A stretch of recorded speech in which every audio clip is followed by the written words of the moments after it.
ಜೈ ಮಾದಿಗ. ಸುಮಾರು 3 ದಶಕದ ನಂತರ ಈ ಕೊನೆಯ ಹಂತ 12/3/2026 ಕೊನೆಯ ನಿರ್ಧಾರ, ಕೊನೆಯ ಹಂತ, ಮಾದಿಗರ ಕೊನೆಯ ಉಸಿರು ಅಂತೇಳಿ ಒಂದು ನಿರ್ಧಾರ ಮಾಡ್ಕೊಂಡು ಬಂದಿದ್ವಿ.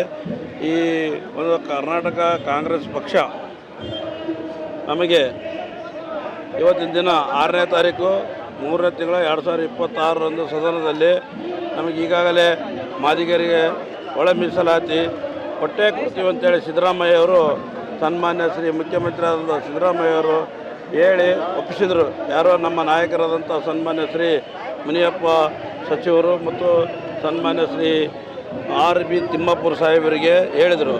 ಅದನ್ನು ನಮ್ಮ ಜನಗಳಿಗೆ ತಿಳಿಸಿ ನಮ್ಮ ಮಹಾಸಭಾದಲ್ಲಿ ಬಂದು ಮುನಿಯಪ್ಪ ಸಾಹೇಬರು ತಿಳಿಸಿ ಹೇಳಿದರು. 6ನೇ ತಾರೀಕು ಕೂಡ ಆಗಲಿಲ್ಲ. ಇದು ನಮಗೆ ಎಂಥ ಶಾಪ ಅಂತಂದರೆ, ಕರ್ನಾಟಕ ರಾಜ್ಯದಲ್ಲಿ ಹುಟ್ಟಿವೆ ಅಥವಾ ಪಾಕಿಸ್ತಾನ ಹುಟ್ಟಿವೆ ಅನ್ನೋದು ನಮಗೊಂದು ಪರಿಕಲ್ಪನೆ ಬರ್ತಾ ಇಲ್ಲ. ಕರ್ನಾಟಕದ ಮುಖ್ಯಮಂತ್ರಿಯಾಗಿ ಸಿದ್ದರಾಮಯ್ಯವರು ಮಾತಂಗಿಯರಿಗೆ ಒಂದು ಚಿತ್ರದುರ್ಗದಲ್ಲಿ ಚುನಾವಣೆಯಲ್ಲಿ ಪ್ರಣಾಳಿಕೆಯಲ್ಲಿ ನಾವು ಒಳ ಮೀಸಲಾತಿ ಕೊಟ್ಟೇ ಕೊಡ್ತೀವಿ. ಮೊದಲನೇ ಪ್ರಣಾಳಿಕೆಗಳು ಏನಂತಂದರೆ, ನಿಮಗೆ ಒಳ ಮೀಸಲಾತಿ ಕೊಟ್ಟು ಮೇಲೇ ಮುಂದೆ ನಾವು ಬೇರೆ ಕಾರ್ಯಾಚರಣೆ ಮಾಡ್ತೀವಿ ಅಂತ ಹೇಳಿದರು. ಇವತ್ತಿನ ಅದು ಸುಳ್ಳು ಆಗಿದೆ.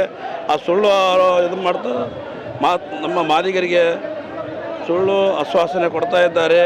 ಇದು ಸತತವಾಗಿ 30 ವರ್ಷ ಆಯಿತು. ನಮ್ಮ ಸಮಾಜಕ್ಕೆ ಅನ್ಯಾಯ ಆಗ್ತಾಯಿದೆ. ಸಂವಿಧಾನಾತ್ಮಕವಾಗಿ ಬಾಬಾ ಸಾಹೇಬ್ ಅಂಬೇಡ್ಕರ್ ಅವರ ಸಂವಿಧಾನಾತ್ಮಕವಾಗಿ ಸಮಬಾಳು ಸಮಪಾಲು ಕೊಡಿ ಅಂತ ಕೇಳ್ತಾ ಇದ್ದೇವೆ. ಅವ್ರ ಮನೆ ಪಾಲು ಕೊಡ್ತಾ ಇಲ್ಲ, ಅವ್ರ ಮನೆ ಆಸ್ತಿ ಕೊಡ್ತಾ ಇಲ್ಲ.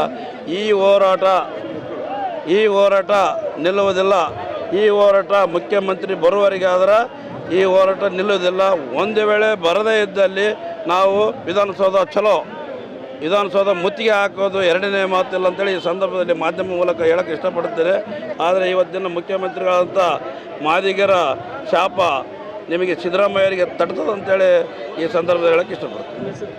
ನಮ್ಮ ಹೆಸರು ಭೀಮಾಶಂಕರ್ ಬೆಲ್ಲವ್ ಅಂತ, ಕರ್ನಾಟಕ ಮಾದಿಗ ಸಂಘದ ಕಲ್ಯಾಣ ಕರ್ನಾಟಕ ಅಧ್ಯಕ್ಷರು ಮತ್ತು ಗುತ್ತಿಗೆದಾರರ ಸಂಘದ ಸಂಘಟನೆ ಕಾರ್ಯದರ್ಶಿಗಳು. ಇವಾಗ 1,000 ಜನ ಬಂದಿದ್ವಿ. ನಾವು ಶ್ರೀ ಎಸ್ ಸಂಗಮೇಶ್ವರ ಅಭಿಮಾನಿ ಬಳಗ ವತಿಯಿಂದ 1,000 ಜನ ಬಂದಿದ್ವಿ ನಾವು ಈ ಪ್ರತಿಭಟನೆಗೆ ಬೆಂಬಲ ಸೂಚಕ್ಕೆ. ಮತ್ತು ಮೊನ್ನೆನೂ ಹೇಳಿದ್ವಿ. ಅದರಂತೆ ನಾವು ಇವತ್ತು 1-1.5 ಸಾವಿರ ಜನ ಬಂದಿದ್ದೀವಿ. ಎಲ್ಲ ಈ ಹೋರಾಟಕ್ಕೆ, ಬೃಹತ್ ಮಾದಿಗ ಒಳ ಮೀಸಲಾತಿ ಹೋರಾಟಕ್ಕೆ ನಮ್ಮ ಕಡೆಯಿಂದ ಸಂಪೂರ್ಣವಾದ ಬೆಂಬಲ ಇರುತ್ತೆ. ಓಕೆನಾ? ಸುನಿಲ್ ಕಲ್ಬಂಡಿ ಅಂತೇಳಿ, ಶ್ರೀ ಸಂಗಮೇಶ್ವರ ಅಭಿಮಾನಿ ಬಳಗ ಅಧ್ಯಕ್ಷ.